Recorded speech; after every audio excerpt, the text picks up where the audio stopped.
Identificação.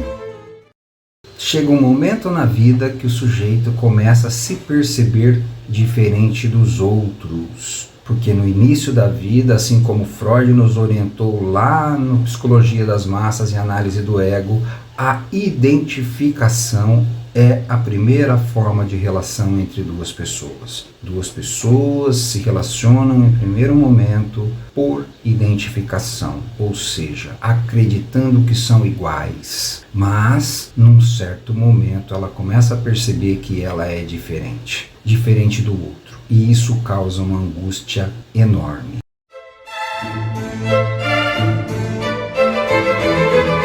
Latência.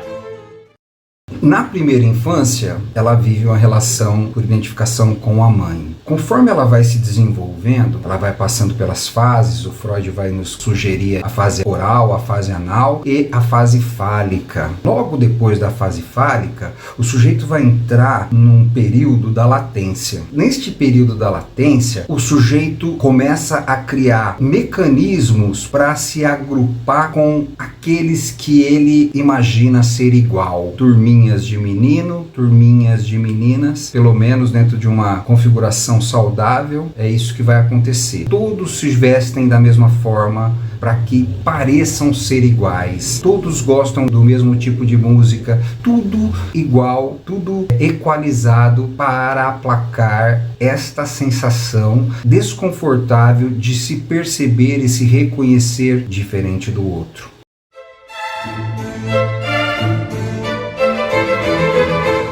Diferente do que foi. Quando a gente fala de diferenciação, de dificuldade de lidar com as diferenças, a gente está falando não só do sujeito ter dificuldade de lidar com a diferença do outro, mas a dificuldade do sujeito lidar com a diferença de si mesmo. A diferença das partes que constituem a sua personalidade e a diferença daquilo que ele reconhecia como realidade anteriormente e ele passa a reconhecer agora. Muitas vezes o sujeito tem uma dificuldade enorme de repensar a realidade, de reconhecer a realidade, de conhecer a realidade novamente. Ele se apega àquilo que ele tinha como certeza e não solta disso de maneira alguma, porque ele tem medo de se tornar diferente daquilo que ele era, diferente daquilo que ele pensava.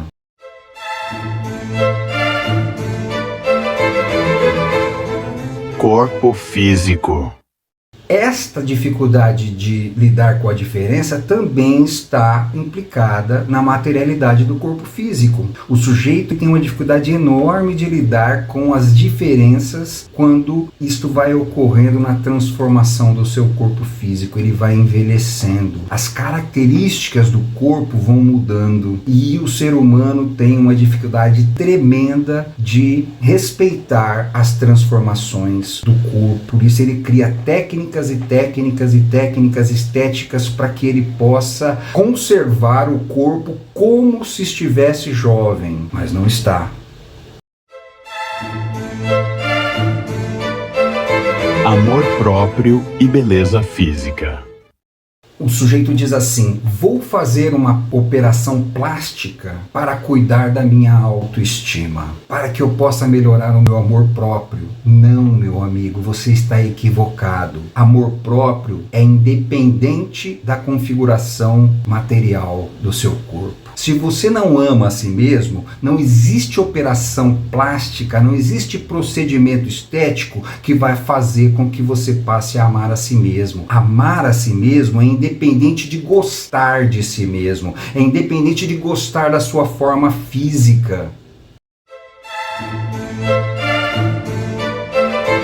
Igualdade e equidade.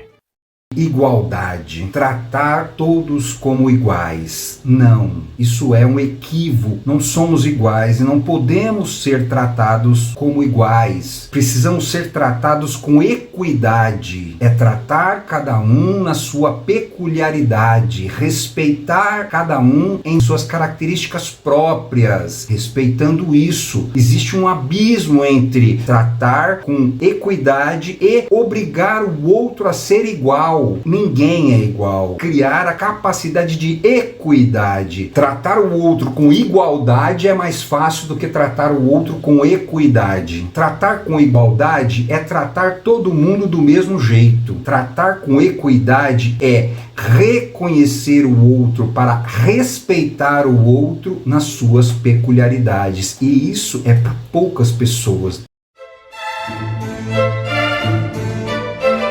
Igualdade e força.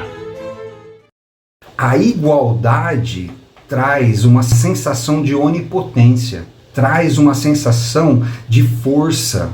Um grupo unido porque acredita que são iguais é um grupo forte. E aí, se esse grupo consegue eleger um inimigo externo, ele se torna mais forte ainda.